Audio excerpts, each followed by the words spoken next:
Shelter, and you're chilling with Sac Vibes.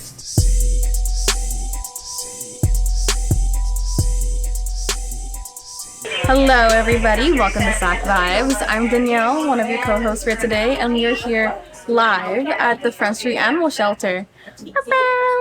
We're here to take a tour. We're showing our interns around the space, but we also wanted to let y'all see what it's like behind the scenes.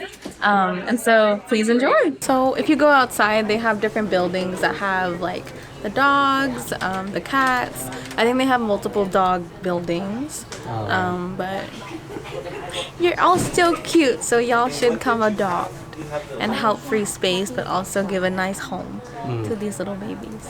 Here we get to meet Goomba, who is being fostered by a Front Street staff person.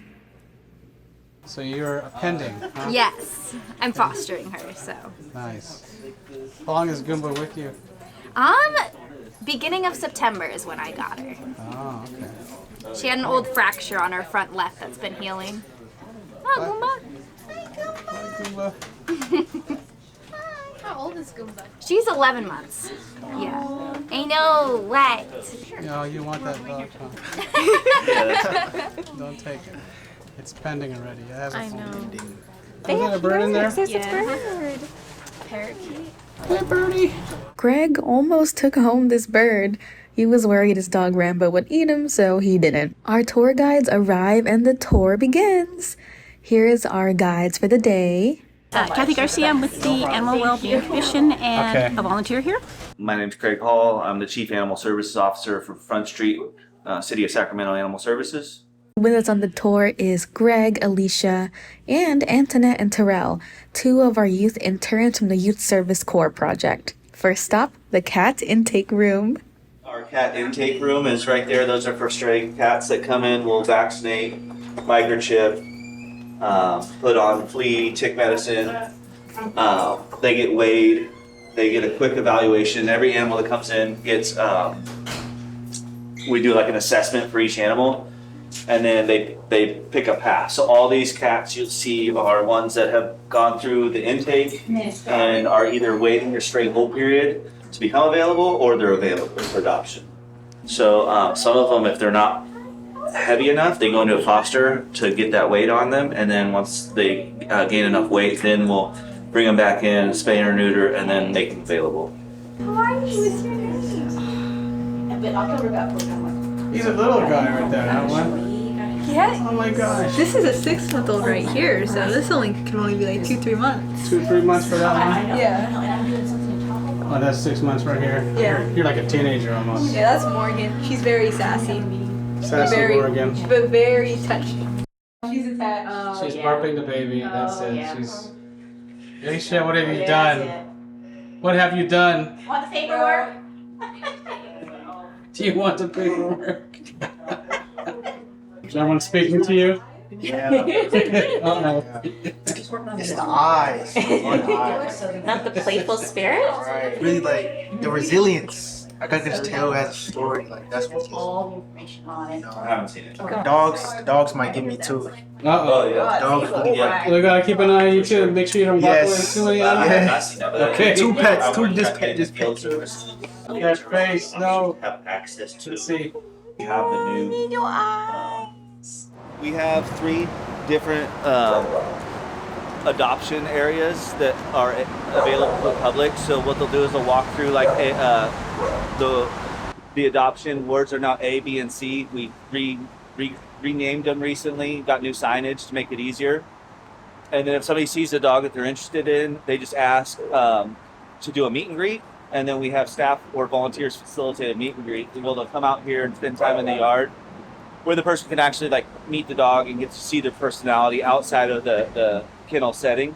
The next area we get to see is closed off to the public and for staff only. In this area is the veterinarian office and special kennels where dogs are taken care of and treated in order to be ready for adoption. I is a dog that might be transitioning, coming out of being sick, or for whatever reason that started here, maybe on a special hold. This is one that the public doesn't get to go into to necessarily see the dogs, but it's another spot for our dogs. And then we have Q, which is right over here. I'll show you that. This is the Q building. same setup and design, but this is somebody who we might be investigating a potential inhumane case, or a dog that is bitten, and we don't have a way to quarantine the animal, because legally all animals who have bitten somebody have to be quarantined. We prefer to do that at home to not disrupt the dog's life. But sometimes it's just not appropriate to leave that dog at home because it has to do with rabies control. So we want to make sure the animal's healthy after 10 days of quarantine. So those are the animals that go to Q. That's our on-site veterinarian office. So they have surgery tables in there.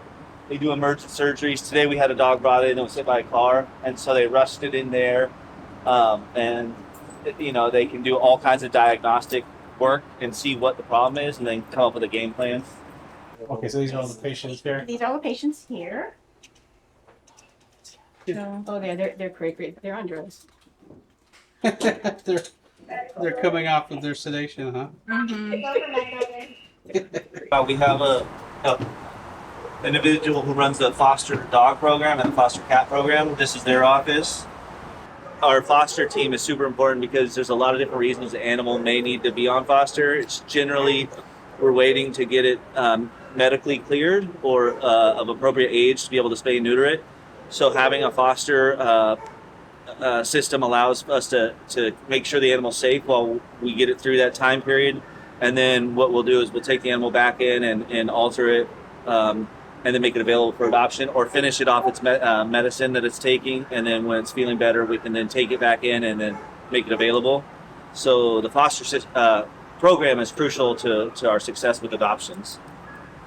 And then this is the field service officer office. Every morning the officers will come meet here. They'll get their daily assignments of like which field area we have in our vehicles, but then at the end of the day they'll come in here and fine tune those reports. So this board will have things like our major pending cases that we're working on, our schedule. It has usually we'll determine what beat area the officers are going to respond out to, and then we'll put that on our team's messages, so everybody knows what they're doing. This area on the other side of this truck is called processing or intake. That's where an animal services officer comes from the field and brings in animals, either stray, injured, whatever reason they ended up here. They'll go into processing, they'll photograph, microchip, vaccinate, do a quick assessment of the animal, and then put it into a kennel. So everything kind of starts in this processing room. This is the van that goes out there and helps facilitate vet care, microchips, vaccinations. They do minor surgery type of deals, maybe a nail trim, or they can even spay neuter out in the field. That's all through the Hope program.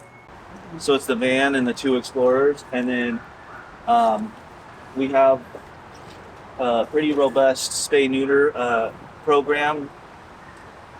Typically we're somewhere every month offering spay neuters at low to no cost, and a lot of these vans help us facilitate like getting equipment from one spot to another, or just depends on where we're setting up in the community. Those are what the vans are used for, and then you see our animal services trucks are what the officers drive and go out to the community and do their field work. So going back to like every piece of property, you would ask like if we would retrofit here, and the answer is just like we couldn't, because we're already doing what we can with what we have. Our response time to pick up a stray confined animal is a little slow right now just because of call volume. So we always offer the person, if you want, you can bring the dog down here during business hours 12 to 5, and this is where they would come with a stray animal. They bring it in, tell the person where they found it, and the process of intake starts here. This person would then take all the information from the person, get the animal kenneled in temporarily into this building, and then ACT would come and collect the animal and finish processing, and then find it a spot in the kennels. We have 100 dog kennels, and as you can see, a lot of those kennels have 3 or 4 in there, so we can get more dogs in. Right. Instead of turning them away. It's rainy, it's cold now, so there lies a lot of them come in together, so we try to keep them together as well.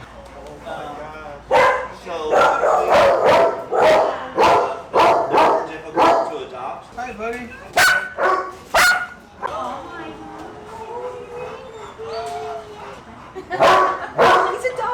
thought the dog's name was Microchip at first.